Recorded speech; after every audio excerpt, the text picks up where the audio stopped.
ఆ వైఎస్ఆర్సీపీ ఎమ్మెల్యే ప్రశ్నకు Jaganmohan Reddy mind blank అయిందా? రెడ్లు చేసిన తప్పుకు దళితుణ్ణైన నేను బలిపశువును కావాలా అంటూ ఆ దళిత ఎమ్మెల్యే జగన్మోహన్ రెడ్డిని ప్రశ్నించాడా? ఆ ఎమ్మెల్యే ప్రశ్నలకు జగన్మోహన్ రెడ్డి సమాధానం చెప్పలేక సజ్జలకు ఆదేశాలు జారీ చేశాడా అంటే అవునని సమాధానం ఇస్తున్నారు కొంతమంది రాజకీయ విశ్లేషకులు. ఇక ఇదే అంశానికి సంబంధించి మనతో మాట్లాడేందుకు ప్రముఖ సీనియర్ జర్నలిస్ట్ డివిఎస్ గారు మనతో ఉన్నారు. సార్తో మాట్లాడదాం. సార్ నమస్తే అండి. నమస్తే సార్. ఆ వైఎస్ఆర్సీపీ ఎమ్మెల్యే ప్రశ్నకు జగన్మోహన్ రెడ్డి మైండ్ బ్లాంక్ అయిందా? మీ రెడ్లు చేసినటువంటి తప్పుకు దళితుణ్ణైన నేను బలి పశువును కావాలా, ఇదేనా మీ సామాజిక న్యాయం అంటూ ఆ వైఎస్ఆర్సీపీ ఎమ్మెల్యే జగన్మోహన్ రెడ్డిని ప్రశ్నించారని, ఆ ప్రశ్నలకు సమాధానం చెప్పలేక జగన్మోహన్ రెడ్డి నీళ్లు నమిలి సజ్జల రామకృష్ణారెడ్డికి ఆదేశాలు జారీ చేశారంటూ కూడా ఒక వార్త ఇప్పుడు సోషల్ మీడియాలో, అలాగే ప్రధాన మీడియాలో కూడా చక్కర్లు కొడుతున్న నేపథ్యంలో ఏంటి సార్ ఈ వార్తలో వాస్తవం ఉందా? ఈ వార్తని మనం ఎలా విశ్లేషించుకోవాలి? ఆ ఎమ్మెల్యే ఎవరు అంటే ఏం చెప్తారు సార్? జగన్మోహన్ రెడ్డి అహంభావానికి ఆ దళిత ఎమ్మెల్యేలు, వైసీపీ దళిత ఎమ్మెల్యేల యొక్క ఆత్మవిశ్వాసానికి మధ్య వారు నడుస్తా. ఇప్పుడు ఏంటంటే బలి పశువులు మనం అనుకున్నాం. ఆ తాడేపల్లి ప్యాలెస్ గత 15 రోజులుగా ఏం జరుగుతోంది, అదొక స్లాటర్ హౌస్గా మార్చారు. ఈ మేకలన్నిటిని కూడా పిలుస్తున్నారు, ఆ మేకల గొంతు కోస్తున్నారు. మనం అనుకున్నాం దళితుల్నే ఎందుకు ఇలా బలి తీసుకుంటున్నారు.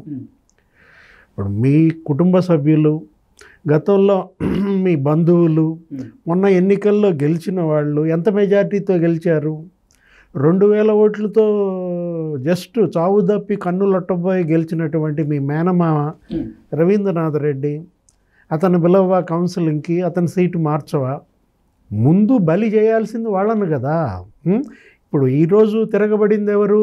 ఎంఎస్ బాబు, పూతలపట్టు ఎమ్మెల్యే అరెస్ట్ అయ్యాడు. ఏంటి, పెద్ద రెడ్లు చేసిందైతే శిక్ష దళితులకా? అసలు ఇన్నాళ్ళు మమ్మల్ని ఏమన్నా చేయనిచ్చారా? నియోజకవర్గంలో పేరుకే ఎమ్మెల్యే తప్ప పెత్తనమంతా పెద్ద రెడ్లదే. వాళ్ళు ఏది చెబితే నేను అది చేశాను. నాకంటూ నేనేమీ చేసుకోలేదు, నా కుటుంబానికి నేనేమీ చేయలేదు, నా వర్గానికి కూడా ఏమీ చేయలేకపోయాను. శిక్ష నాకేంటి అనేది ఇవాళ అతను ఒక్కడే ఆవేదన కాదు, మొత్తం దళిత ఎమ్మెల్యేలు అందరి ఆవేదన అన్నమాట.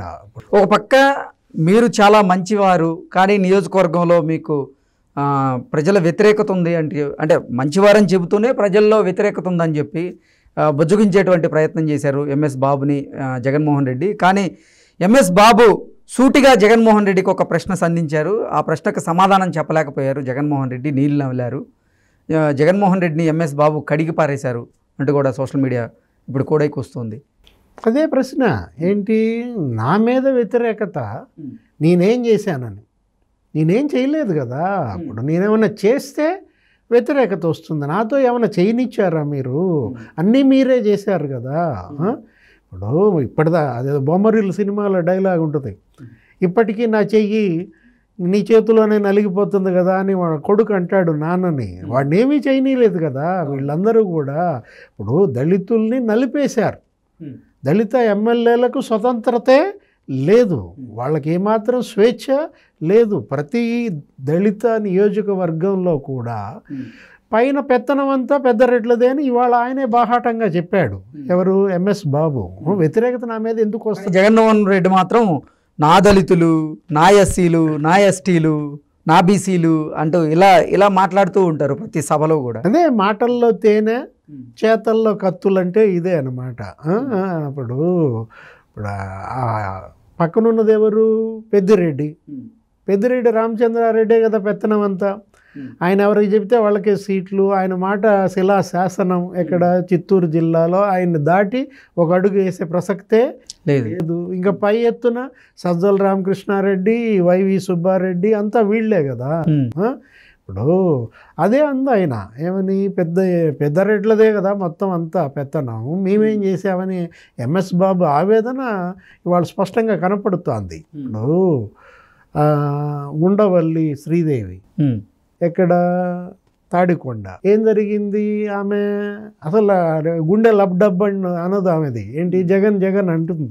అసెంబ్లీలో కూడా చెప్పింది. అవును, నా గుండె జగన్ జగన్ అంటుంది. అప్పుడు ముస్ముసి నవ్వులు కూడా నవ్వుకున్నారు జగన్మోహన్ రెడ్డి గారు. అలాంటి దళిత ఎమ్మెల్యేల మెడ మీద కత్తి పెట్టి మీరు కంటెస్ట్ చేయొద్దు అని అంటే వాళ్ళు ఏం చేస్తారు? వాళ్ళు ఎవరికి చెప్పుకుంటారు? అక్కడ ఇప్పుడు ఉండవల్లి శ్రీదేవిని తీసేసి ఎవరిని పెట్టారు? డొక్కా మాణిక్యవరప్రసాద్ పెట్టారు. అదే డొక్కా మాణిక్యవరప్రసాద్ నిన్న ఆవేదన ఏంటి? నాకు కనీసం సీఎం గారి దగ్గర అపాయింట్మెంట్ కూడా లేదు, నన్ను ఎందుకు తీసుకొచ్చారు, నాకు ఇన్ఛార్జ్ ఎందుకు అన్నారు, నన్నే కంటెస్ట్ చేయమని కూడా చెప్పారు, మళ్ళా నన్ను మార్చి సుచరిత గారిని తీసుకొచ్చారు, సీఎంతో నాకు అపాయింట్మెంట్ ఇప్పించండి మహాప్రభు అని అక్కడ ఉన్నటువంటి ఆ రెడ్లను అడిగాడు. ఎవరు? డొక్కా మాణిక్యవరప్రసాద్. అతనేంటి? మాజీ మంత్రి. ఇది ఒక్క దళితులని కాదు. ఇప్పుడు మేరుగ నాగార్జున, అతను ఎక్కడ? వేమూరు. అదే జిల్లా, మొన్నటిదాకా గుంటూరు జిల్లా, అదే బాపట్ల జిల్లా. ఇప్పుడు అతను తీసుకెళ్ళి ఎక్కడేశారు? ప్రకాశం జిల్లాలో కంటెస్ట్ చేయమన్నారు. ప్రకాశం జిల్లాలో బాలినేని శ్రీనివాసరెడ్డి, వైవి సుబ్బారెడ్డి వాళ్ళు ఇతనికి కోఆపరేటివ్ చెయ్యరు. ఇతను అక్కడికి వెళ్ళాడు, వెళ్తే వాళ్ళెవరు రిసీవ్ చేసుకోలేదు. ఏం చేయాలా? మెరుగు నాగార్జున, సుధాకర్ బాబు ఇంకొక దళిత శాసనసభ్యుడు మెడ కోసి పారేశారు. ఏంటి? టికెట్ లేదని చెప్పేశారు సుధాకర్ బాబుకి. సుధాకర్ బాబు యువజన కాంగ్రెస్ రాష్ట్ర అధ్యక్షుడిగా చేశారు. అవును. రాజశేఖర్ రెడ్డికి పెట్టు. అంటే ఎవరైతే రాజశేఖర్ రెడ్డిని పిచ్చగా ప్రేమిస్తారో వాళ్ళందరి రాజకీయ జీవితాన్ని నాశనం చేస్తున్నాడు జగన్మోహన్ రెడ్డి. మనం చూసినట్లయితే నిన్నగాక మొన్న ఒక సమన్వయకర్తలను ప్రకటించాడు, 7గురిని. ఎవరు ఆ సమన్వయకర్తలు? వీళ్ళే. ఎవరు? పెద్దిరెడ్డి రామచంద్రారెడ్డి, తర్వాత అయోధ్య రామిరెడ్డి, సజ్జల, లేకపోతే విజయసాయి రెడ్డి, రామసుబ్బారెడ్డి, వేమిరెడ్డి ప్రభాకర్ రెడ్డి, వీళ్ళే మొత్తం అంతా కూడా. అంటే ఏ విధంగా జగన్ చెప్పేదొకటి చేసేదొకటి. ఇప్పుడు నోటితో మాట్లాడతాడు, నొసలతో వెక్కిరిస్తున్నాడు. అది ఇక్కడ స్పష్టంగా కనపడుతోంది. ఎంఎస్ బాబు మెజారిటీ ఎంత? 29,000తో గెలిచాడు. అవును. 29,000 ఓట్లతో గెలిచినటువంటి ఎంఎస్ బాబుకి ఇప్పుడు ఇవాళ టికెట్ లేకుండా చెప్పడం ఏంటి? కిల్లేరు సంజీవయ్యో ఎవరో ఉన్నాడు సుల్లూరుపేట, 60,000 మెజార్టీతో గెలిచాడు. అతనికి టికెట్ లేదని చెప్పారు. అసలు ఈ ఎంఎస్ బాబు అనే ఎమ్మెల్యేకి గెలిచిన తర్వాత జగన్మోహన్ రెడ్డి ఒక్కసారి కూడా అపాయింట్మెంట్ ఇవ్వలేదు. 4.5 సంవత్సరం తర్వాత ఎంఎస్ బాబు గారికి నిన్నే అపాయింట్మెంట్ ఇచ్చారు. అది కూడా నీకు పార్టీలో టికెట్ లేదు అని చెప్పడానికి మాత్రమే అనేది ఇక్కడ ఒక వార్తగా ఉంది. చీటీ చింపేయడానికి పిలిచారు. ఇప్పుడు జగన్మోహన్ రెడ్డి చీటీలు చింపడమే పనిగా పెట్టుకున్నాడు. ఒక్కొక్క చీటీ చింపుతున్నాడు. కొంతమంది ఏం చేస్తున్నారు? నువ్వెందుకు చీటీ చింపడం, మా చీటీ మేమే చింపేసుకుంటామని కొంతమంది అసలు మేమే కంటెస్ట్ చేయమని చెబుతున్నారు. 9 మంది ఎంపీలకే సీట్లు లేవు. ఇప్పుడు ఇవాళ ఇంకొక ఎంపీ నేను కంటెస్ట్ చేయను అన్నాడంట. ఎవరు? వేమిరెడ్డి అతను కూడా కంటెస్ట్ చేయడానికి సిద్ధంగా లేడు. మాగుంట శ్రీనివాసులు రెడ్డి ఆయన్ని ఆపేశారు. ఆదాలను తీసుకొచ్చి అసెంబ్లీ ఇన్ఛార్జిగా పెట్టారు. వంగా గీతను తీసుకొచ్చి అసెంబ్లీ ఇన్ఛార్జిగా పెట్టారు. విశాఖ ఎంపీ ఎంవివి సత్యనారాయణ అతన్ని తీసుకొచ్చి ఒక అసెంబ్లీ ఇన్ఛార్జిగా పెట్టారు. అంటే ఏంటి? ఎంపీలనేమో అసెంబ్లీకి రుద్దుతున్నాడు, వీళ్ళనేమో బలి పశువుల్ని చేస్తున్నాడు. ఎవరిని? ఎమ్మెల్యేలని. ఎటు ఓటమి ఖాయమైపోయింది. Danger bells మోగుతున్నాయి. ఓటమి తరుముకొస్తున్న నేపథ్యంలో ఏం చేయాలో దిక్కుతోచని పరిస్థితుల్లో జగన్మోహన్ రెడ్డి అంత గందరగోళం చేస్తున్నాడు, గజిబిజి గందరగోళం చేస్తున్నాడు. ఏ విధంగా అయినా సరే ఈ మార్పులు చేర్పుల ద్వారా తను ఒడ్డున పడాలన్న తాపత్రయం కనపడుతుంది. ప్రజల్లో తీవ్ర వ్యతిరేకత పెరిగిపోయినప్పుడు నువ్వెన్ని మార్పులు చేస్తే మాత్రం ఏమి లాభం? ఇవాళ ఎంఎస్ బాబుదే కాదు, మొత్తం ఆంధ్రప్రదేశ్లో ఉన్న 151 మంది ఎమ్మెల్యేల్లో కూడా ఇదే చరిత్ర, ఇదే అంతర్మథనం. ప్రతి ఒక్కళ్ళల్లో కూడా ఓటమి 100 రోజుల ముందే ఖాయమైపోయింది.